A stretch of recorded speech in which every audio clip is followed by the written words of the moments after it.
세상의 모든 지식 언더스탠딩.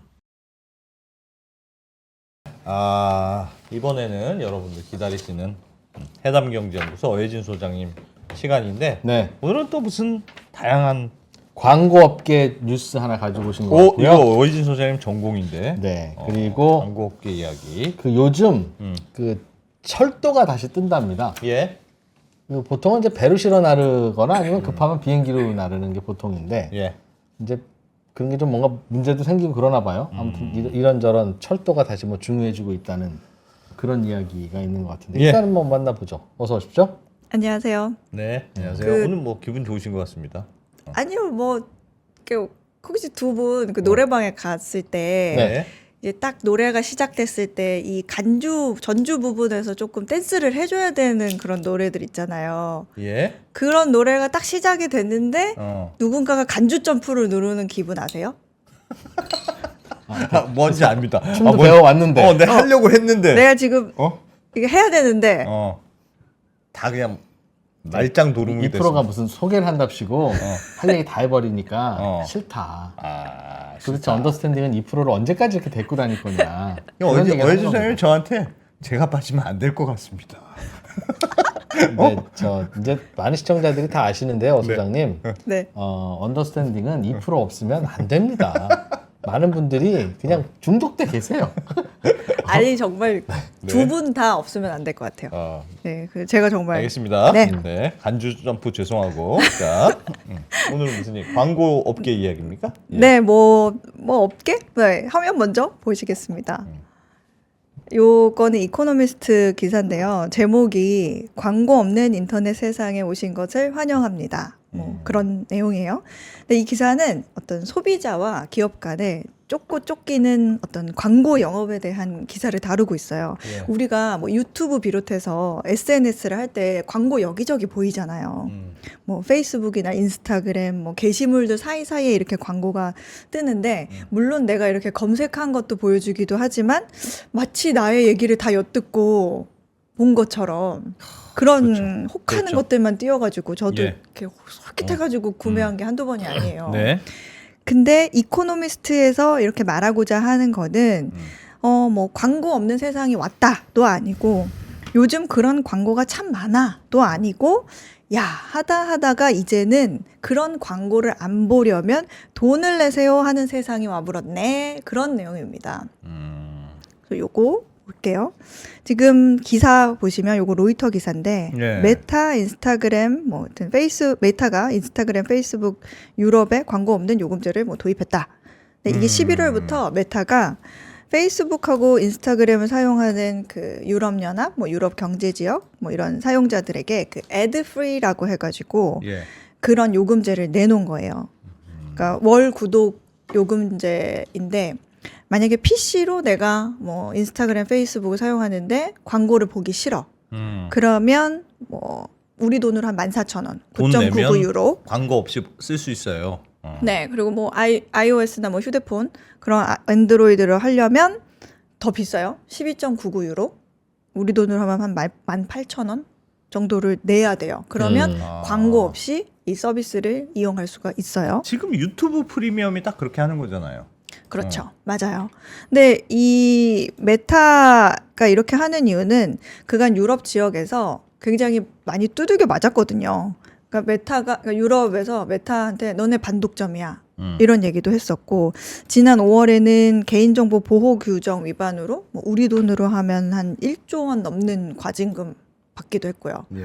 그리고 지금 유럽 연합 최고 법원이라고 할 수 있는 유럽 사법재판소는 지난 7월에 어떤 표적 광고, 맞춤형 광고 내보내기 전에 이용자의 동의를 반드시 얻어라 하는 명령을 해요. 그러니까 이용자의 행동이나 어떤 검색 정보를 추적을 해가지고 표적하는 거를 내가 광고할 건데 여기 동의해. 라고 이용자한테 강요하지 못하도록 했고요. 만약에 이용자가 나 동의 못해 라고 하면 그럼 가입이 불가해. 우리 서비스 이용하지 못해. 이렇게 하지도 말아라. 그러니까 우리 거 쓰지 마. 이런 것도 못하게. 그리고 특정 데이터 처리 작업에 대한 동의를 이용자가 개별적으로 거부할 수 있는 자유를 가져야 된다. 이런 얘기를 다 하거든요. 무조건 하도록 하지 말고 네. 나는 싫어. 할 수 있도록 옵션을 줘라. 네. 그런데 메타가 머리를 써요. 예. 이거를 어떻게 하면 좀 유럽에서 좀 할 수가 있을까? 그래서 어떻게 했냐면 두 가지 옵션을 내나요? 첫 번째는 광고를 안 보이게 하는 유료 애드 프리 구독 서비스가 있어요. 옵션 하나는. 예. 그리고 두 번째는 그 페이스북하고 인스타그램을 무료로 이용하기 위한 맞춤형 광고 구독 서비스. 아, 돈 내고 안 볼래? 그러니까 돈안 네 내고 개인 광고 정보를 줘서 광고에 활용하게 하고 싶지 않으면 돈을 내든가. 그 돈 아까우면 네 개인 정보를 뭐든지. 팔든가. 둘 중에 선택해 자유롭게. 맞아요. 그러니까 그간 페이스북과 인스타를 당신들이 무료로 이용할 수 있었던 거는 당신들의 어떤 정보, 그러니까 광고를 보는 행위, 그러니까 예. 더 정확히는 개인 정보를 제공하는 행위가 어쩌면 일종의 지불 방식이었다고 이렇게 논리를 펴는 거예요. 예. 그러니까 메타는 이 두 가지 옵션 중에서 고르라고. 그러면 보통 사람들은 어떤 걸 고를 것 같으세요? 두 분은 이 둘 중에 하나 골라라고 네. 하면 뭐 고르실 거예요? 저는 항상 영혼을 파는 쪽입니다. 네, 저는 그냥 광고를 보는 쪽으로. 네. 보면 되지 뭐, 이거. 그건 내 개인 정보 뭐라고. 내 정보 봐도 돼. 그리고 저는 저한테 맞춤형 광고를 주는 게 고마워요. 아니 어차피 뭐 환기를 하게 되고 나는, 내가 요즘 나는 이런 그런 거 많이 광고가 봤구나. 아니면 이런 게 나왔다는 걸 난 모를 거야. 그렇지. 내가 안 사면 되지. 내 관심사 알아도 돼. 뭐 굳이 뭐 숨기고 싶지 않아. 네. 약간 저도 그런 편이에요. 그렇습니다. 맞아요. 그래서 안승찬 대표님 그 PC 화면에는요. 네. 수영복 광고 왜 이렇게 많이 뜹니까? 이게 무슨 얘기예요? 저절로 뜨는 겁니다. 저절로. 내 거에서는 안 뜨는데. 예. 근데 대부분의 사람들이 어. 두 분과 똑같은 선택을 한다고 해요. 음. 그러니까 자기들의 맞춤형 광고가 어떻게 정당화될 수 있는 거예요. 그리고 유럽에도 이렇게 얘기할 수 있는 거예요. 너네가 요구하는 규정 상한과 맞췄잖아 우리가. 어쨌든 광고를 보겠다고 선택을 하면 사용자의 자발적인 선택인 거고 네. 보기 싫으니까 나는 돈을 내겠다 하는 것도 선택이잖아. 우리가 강요한 게 어딨어. 네. 이렇게 하면서 좀 논리를 우리는 맞추는 선택권을 준 거니까. 그러니까 응수를 한 거죠. 그렇게 정당화를 시켜요. 근데 메타가 이렇게 대상 광고, 맞춤형 광고를 놓치지 않는 이유는 아무래도 이게 수익의 거의 한 뭐 90% 이상을 차지할 정도로 굉장히 큰 몫을 채우고 있기 때문이에요. 네. 그리고 뭐 일론 머스크가 그 인수하기 전에 그 트위터 광고 수입도 거의 뭐 전체 매출의 90% 정도 차지할 정도로 굉장히 큰 부분이기 때문에 소셜 네트워크 서비스들에는 놓칠 수가 없는 그런 수익 모델입니다. 이 화면 보시면 지금 메타 이전부터 화면 보여주세요. 네, 메타 이전부터 소셜 네트워크 또 스트리밍 서비스 이런 것들이 온라인 광고 거부 옵션을 유료로 내놓고 있어요. 여기는 X도 네, X도 그렇고 예, 틱톡도 지금 테스트 중이라고 그렇고 광고를 안 볼 수는 있으나 안 보려면 돈 내라. 그렇죠. 스냅챗도 내놓을 예정이고. 그러니까 다시 말하면 이런 모습들은 결국에는 광고의 판이 바뀌고 있다. 이렇게 볼 수가 있는데 요거 볼게요. 요 그래프 보면 이 표는 인터넷이 어떤 광고를 잠식을 하면서 신문과 잡지 같은 어떤 고전 매체들이 지난 10년 동안 다른 수입원으로 방향을 틀었다. 그런데 그 성적도 그렇게 좋지 못하다라는 거를 보여주고 있어요. 이게 무슨 의미죠, 저게? 옥스포드 대학 그 연구소 자료인데 2014년 당시에는 그 선진국에 사는 성인의 5% 정도만 온라인 뉴스 사이트를 구독했는데 네. 올해는 한 13% 정도가 구독을 하고 있더라. 유료 구독이? 네. 그리고 뭐 애니페이먼트 어떤 거든지 뭐 지불하는 거, 뭐 기부를 하는 것도 있고. 근데 이 추이를 보면 구독료나 뭐 기타 지불, 기부 이런 부분에서 코로나 때 조금 반짝 요 부분 반짝 늘고 거의 제자리죠. 그 이후에는 그러네요. 네. 근데 따로 가져온 제가 통계를 또 보여드릴게요. 이거는 스포티파이라는 그 아시죠? 음악 팟캐스트 듣는 플랫폼인데 요즘 잘 나간다는? 네. 스포티파이 이용자가 5억 7,500만 명인데 그 중에 40%가량이 돈 광고 내고 없이 본다는 거죠? 듣는 유료 구독을 하고 있다는 거예요. 광고만 보면 볼 수는 있는데 네, 공짜로 2017년 초 대비해서 봐도 거의 뭐 2배 이상 증가했어요. 그러니까 그 증가세는 이러한데 아까랑 좀 비교가 되죠? 근데 이게 구독료도 월 10달러 99센트. 광고 안 보는 대가가. 네. 그러니까 고전 매체들이 고전하고 있는 그런 상황이에요. 그러니까 기존 TV 미디어 시장도 마찬가지거든요. 요즘에는 TV는 있는데 사실 공중파 TV 프로그램보다는 스트리밍 서비스 많이 보잖아요. 예.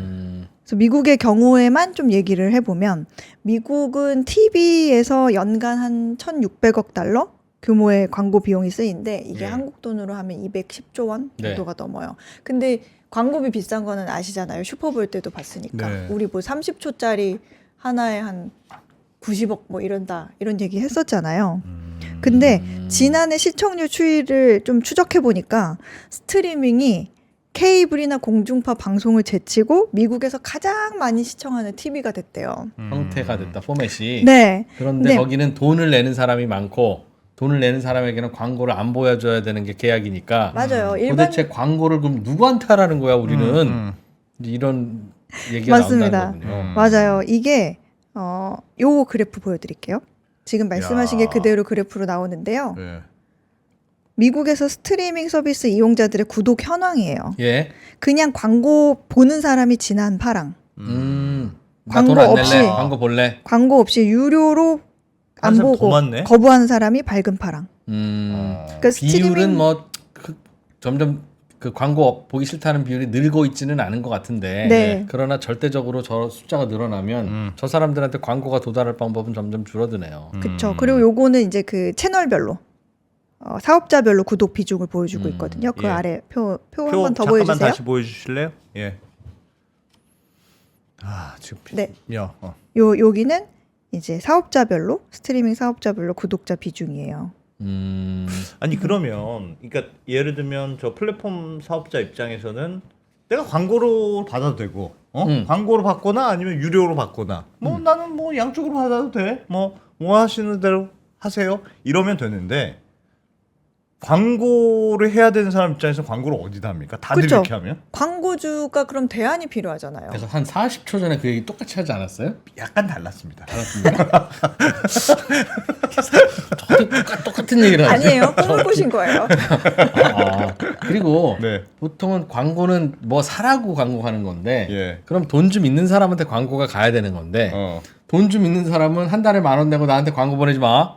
돈 받았지? 그리고 광고 안 보고 돈 없는 사람들만 계속 주구장창 광고를 보면 예. 그 광고 효과는 더 떨어질 거 아니겠어요? 그러니까. 맞아요. 그래서 일단 대안은 찾아야 되겠는데 네. 그래서 지금 그 대안이 의외로 5개 광고판 아 옛날에 하던 식으로 5개 광고판 그다음에 그 슈퍼볼 같은 스포츠 스폰서십 예. 근데 이런 거는 사실 디지털 광고 온라인 광고랑은 영향이 없잖아요. 아. 그러니까 여기에는 영향이 덜해서 오히려 이게 대안이 된다는 광고할 거예요. 곳이 없다. 어쩐지 이런 분들이 이게 사실 언더스탠딩에 오실 분들이 아닌데 요즘 갈 데가 없어가지고 그렇구나. 어쩐지. 그래서 그쪽으로 아. 가는 지출이 늘었는데 그게 예. 팬데믹 이전 수준이래요. 야. 그리고 야 우리한테는 좋은 얘기네. 그리고 무엇보다 이 이코노미스트 그 기사에서 보면 예.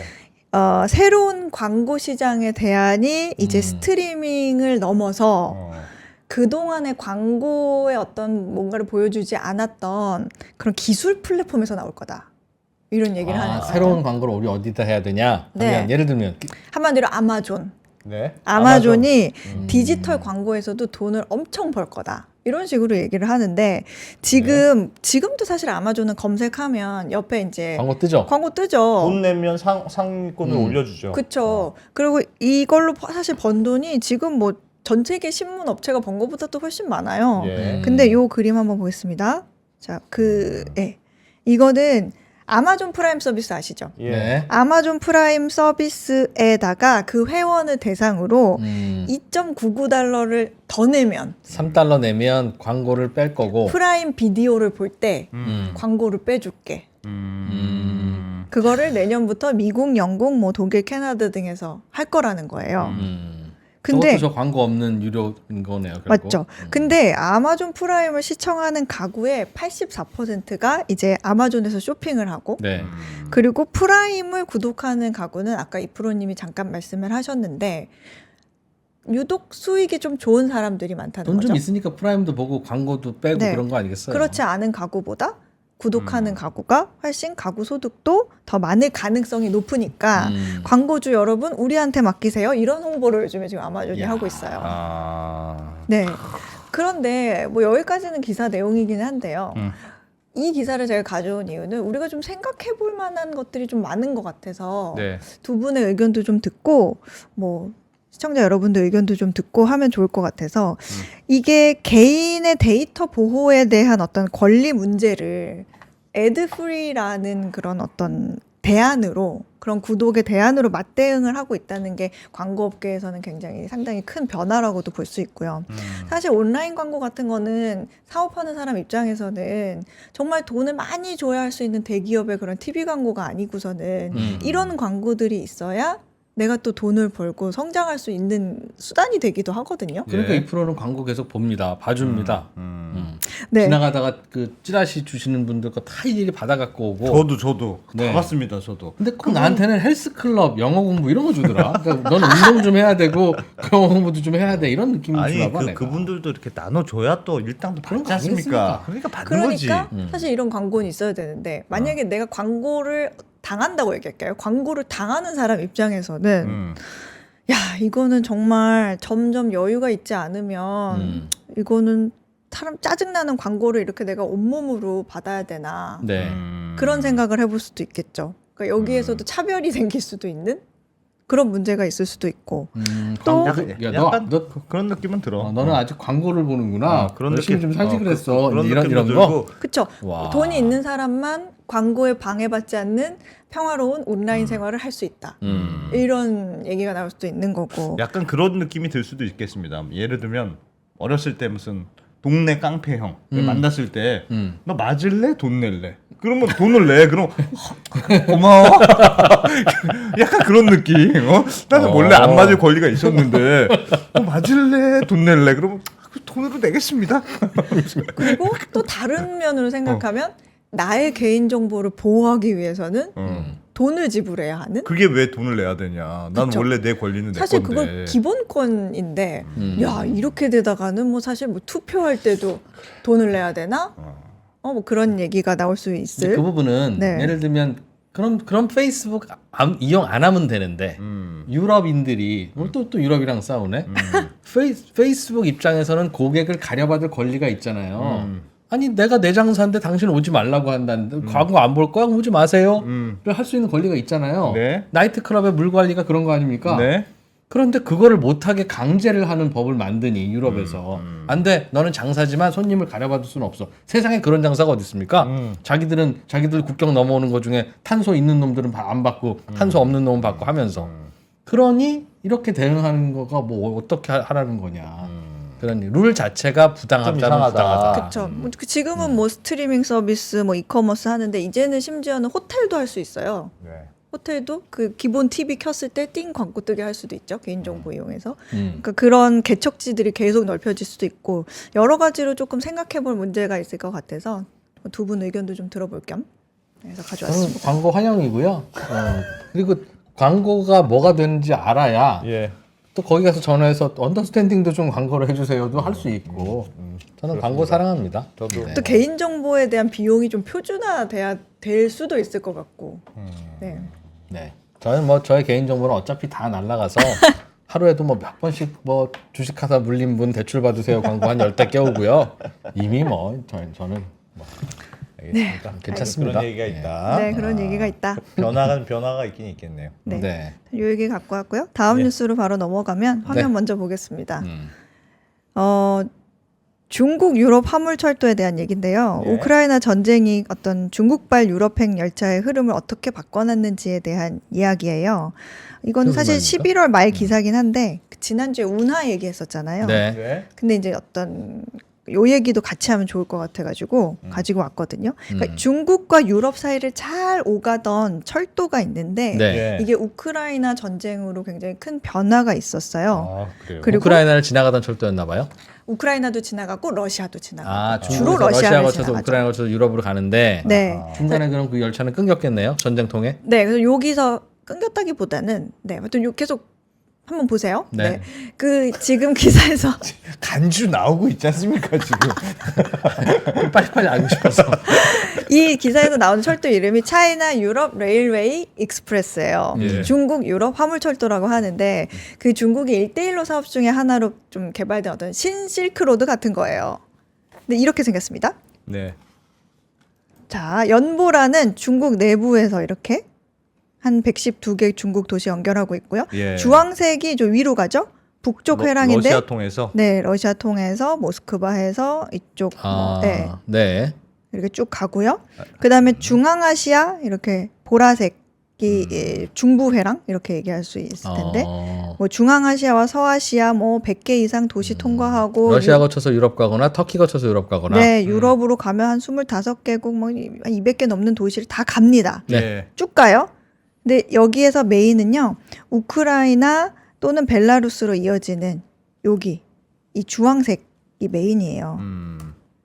근데 요거 보여드릴게요. 얼마나 빠르냐면 화면 좀 줄여주세요. 네. 이렇게 가면요. 어떻게 가면요? 아, 네.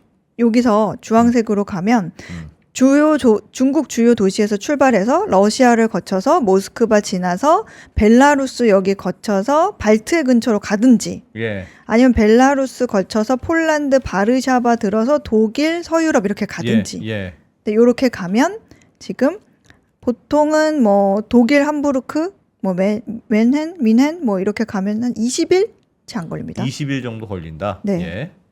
근데 이게 2011년에 개통을 했는데 첫 해에는 이게 20회도 운행을 못 했거든요. 근데 2020년 기준으로 연간 12,000회 운행을 하게 됐어요. 그러니까 10년 새 700배 늘은 거예요. 화물 품목도 초반에는 뭐 벽돌 기계, 석유 기계 이런 장비 위주로 갔는데 지금은 웬만한 거 다 수송하고 특히 좀 고부가 가치, 뭐 노트북, 전기차 이런 것들 예. 많이 운송을 하고 있습니다. 근데 왜 이렇게 급격하게 성장을 했냐면 철도로 가면 일단 항공 운송 가격의 5분의 1 가격에 갈 수가 있어요. 그리고 해상 운송보다는 75%가 싸요. 그리고 사실 철도로 가는 경우에는 탄소 배출 같은 규제에서도 조금 더 자유로워요. 네, 그러니까 중국이나 유럽이나 이런 거 많이 하려고 하거든요. 그러니까 굉장히 매력적인 옵션이 되는데요. 그 지금 시간상 예를 들면 그 중국의 쓰촨 지역 같은 데서 완성차들 많이 생산이 되잖아요. 네. 이거 실어서 가지고 유럽 가는 거예요. 그럴 수 있겠네요. 근데 이 철도 루트가 제가 화면 띄워놓은 요 철도 루트가 중국이 이 해안 지방에 있는 이런 전기 전자 제조업체들 아니면 뭐 제조 시설 같은 거를 좀 내륙으로 옮기도록 유도하기 위한 전략이기도 해요. 이렇게 철도를 많이 만든 게. 왜냐하면 중국은 사실 해안 지역이 많이 발전돼 있잖아요. 예. 내륙은 개발이 좀 덜 돼 있죠.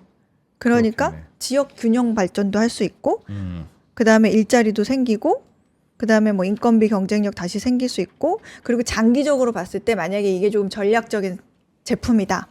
그러면 이제 미국과의 어떤 전쟁에서 좀 지킬 수 있는 그런 전략도 있어서 그리고 뭐 예전에는 뭐 해수면도 좀 올라간다 뭐 이런 얘기도 있었고요. 근데 이렇게 공들여서 안정화 시켜가지고 700배 키워놓은 이 철도 루트가 전쟁 때문에 다 망가진 거예요.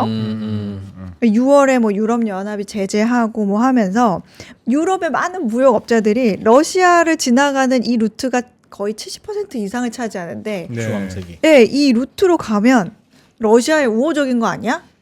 이렇게 비칠까봐 혹은 보험을 안 받아줄까봐 아니면 납품이 어려워질까봐 혹은 가는 길에 제품을 몰수당할까봐 이런 것 때문에 아 그냥 안 지나갈게요. 아, 거기 말고 그냥 다른 데로 돌아서 갈게요. 이렇게 얘기를 한다는 거예요. 그래서 그 전쟁 직후에 예약이 막 후두두둑 취소되고 그러면서 바다로 돌아가거나 대체 육로 루트를 고민하는 방법들이 생기는데 이게 바로 전쟁이 준 첫 번째 영향이에요. 새로운 노선 개발을 촉진하는 거. 그래서 아까 맨 처음에 보여드린 그 홍콩 차이나 모닝포스트 기사에 실린 사례를 보면 이탈리아에서 이제 밀라노에서 홍콩까지 100대 럭셔리카를 보내고 싶대요. 기차로. 클라이언트가 찾아왔어요. 그래서 물류회사 직원이 고민을 하는 거예요. 근데 조건이 이탈리아 사람이 러시아는 지나가지 말아달라. 기분 나쁘다. 러시아는 지나가지 않아야 된다. 우리 좀 음. 조심스럽다. 뭐 그렇게 얘기하고 바닷길로 가면 그래도 너무 느려 터졌으니까 그래도 육로, 철도로 꼭 가고 싶다. 그러니까 새로운 경로 한번 찾아봐 달라. 어떻게 찾습니까? 그러니까 머리가 아픈 거예요. 그래서 카스피해 어때요? 이렇게 얘기를 했는데 이 지도 한번 보실까요? 화면 보여주세요. 여기 카스피해 여기 네. 여기 한번 지나가는 건 어때요? 아. 그래서 이 물류회사 직원이 우크라이나 가기 전에 밑으로 네. 내려와서 그래서 카스피해를 횡단하는 운송 항로를 알아봐 주는데 이럴 경우에는 체코에서 뭐 헝가리, 불가리아에서 흑해를 건너거나 아니면 불가리아에서 진짜 튀르키예 불편하겠다. 거쳐서 뭐 조지아, 아제르바이잔 지나서 카스피해 건너서 카자흐스탄까지 오면 이제 중국을 거쳐서 홍콩 이렇게 가는 거예요. 근데 사실 이 경로는 표시는 되어 있지만 정규 루트는 아니고요. 그러니까 임시 루트 같은 거거든요. 근데 이건 경제적으로 너무 의미가 없어요. 예. 왜냐면 러시아 여기 주황색으로 지나서 가면 12일이면 가는 거를 이렇게 가면 한 최소 38일 정도가 드니까 비용과 시간이 훨씬 많이 되죠. 그리고 여기 선박도 이용해야 되죠. 예. 세관도 더 많이 거치죠. 너무 별론 거예요. 그러나 정치적인 관점에서 보면 유럽 국가들이 전쟁이 끝나도 한동안은 이 경로가 운영될 가능성이 있어 보인다. 왜요? 러시아의 제재가 바로 풀리지 않을 수 있으니까. 아. 그래서 야 여기 그래도 투자를 해서 좀 개발을 해보자 하는 움직임이 좀 있다고 합니다. 그리고 근데 막상 요 그림 이 기사 화면 보여주세요. 예. 그래도 최근에 중국에서 발표하는 통계 뉴스 이런 거 보잖아요. 그리고 여전히 그 중국 유럽 철도 잘 운영되고 있다고 내용이 많거든요. 그러니까 화물 운행이 올해 11월까지 전년 동기 대비 뭐 오고 가고해서 뭐 7% 19% 증가했다는 신화통신 기사예요. 그러니까 20피트짜리 뭐 컨테이너 175만 개 TEU 운송했다 뭐 그런 건데 이 표는 아까 SCMP 사이트에서 나온 건데 자, 이 표를 볼까요? 이건 사실 올해 8월까지만입니다. 올해 예. 8월까지인데 126만 2천 개 화물을 운송했다. 그러니까 작년은 160만 개 TEU니까 많이 줄었네요. 12월까지 집계되면 사실 물동량은 늘 수도 있어요. 예.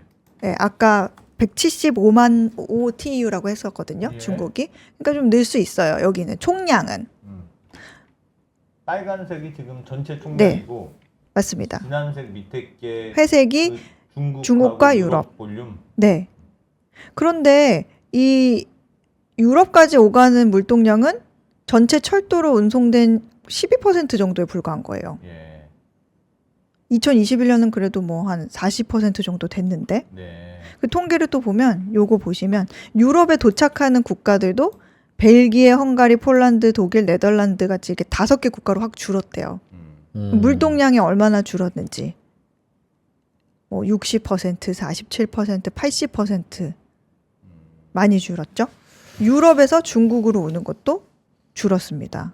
그러니까 중국 입장에서는 네. 저런 유럽으로 가는 철도 노선들이 발달되면 굳이 해안가만 발전 안 해도 되고 중국 내륙에 있는 뭐 이런저런 생산 도시들을 개발할 수 있었는데 네. 쉽지 않게 됐다. 전쟁 때문에 전쟁 쉽지 않게 때문에 되고. 엉뚱하게 중국의 내륙 도시들도 영향을 받고 있다. 근데 아까 총량은 늘었잖아요. 다시 그래프를 보시면 총량은 이게 8월까지니까 12월까지 네. 하면 늘 거라 그랬잖아요. 네. 그러면 이 회색은 유럽과 중국 사이에 오간 물동량이잖아요. 네. 나머지는 다 어디로 간 어디로 거야? 갔어요?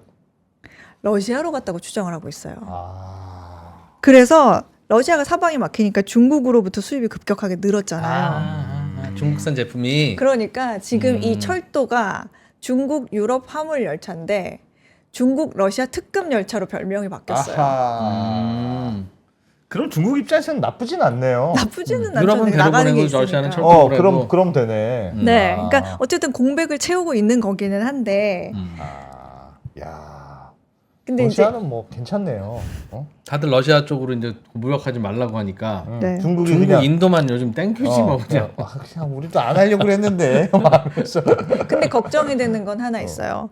지금은 그 제재 때문에 예. 유럽, 러시아가 중국에서 물건을 사오고 있는 거잖아요. 네. 사실 시장으로 따졌을 때는 유럽이 물건이 더 괜찮은 것 같고 유럽에서 사오고 싶은데 못 사오는 거잖아요. 예. 근데 만약에 전쟁이 끝나고 제재가 풀렸다. 그럼 러시아가 뭐 은혜는 온데간데 없고 바로 고개를 돌려서 러시아 시장으로 손을 뻗을 거다.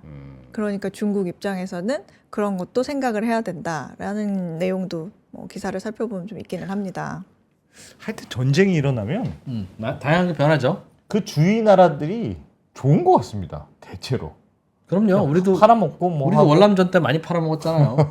많이 팔아먹고 뭐 할 게 많은 것 같습니다. 워낙 소비가 많은 전쟁이라는 게 소비가 많은 액션이라서 참 이 프로는 근데 정무 감각 없어. 똑같이 이런 거 할 때.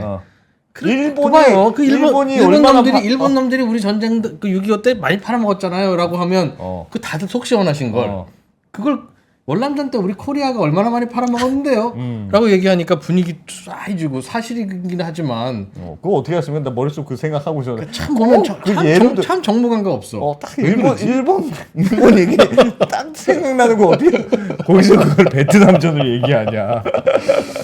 어떻게 해야 되는지 모르겠습니다. 병입니다, 병이야. 노래방에서 간주 점프 누르시는 거 보면 다 알죠. 아, 어쩜 그렇게 미움받을지만 골라서 하는지.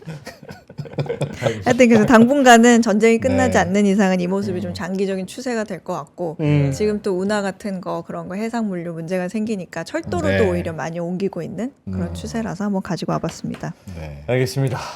자, 이렇게 또 외신 얘기 들으니까 또 할 재밌네요. 얘기도 많고 재밌네요. 그러니까 어인수 소장님이 그 우리의 머릿속을 깔끔하게 정리해 주는 분이에요. 왜냐면 우리는 일주일 내내 그냥 한국어로 된 것만 계속 보면 되잖아. 어서 네? 적는 덕분에. 알아서 정리해 줄 거니까. 근데 없으면 이제 이것도 봐야 되고 저것도 맞아요. 신경 쓰이고 맞아요. 머릿속이 복잡해지는데 네. 항상 편하게 포기할 수 있게 해주셔서 감사합니다. 저는 그리고 광고 유료 광고가 한다고 하니까 또 언더스탠딩도 혹시 좀 이렇게 늘려나. 저도 기대감도 그렇죠. 생기고. 다들 광고 보기 싫은 분들은 다 유료로 갔으면 좋겠다. 다 우리로 알아. 우리 광고주들이 광고할 데가 없어서 여기로 오면 참 좋겠다. 우리는 개인 정보도 아무것도 안 가져간다. 그렇습니다. 네. 네. 그런 생각도 들고. 어리진 선생님 고맙습니다. 네 감사합니다. 네. 저희는 또 내일 돌아오겠습니다.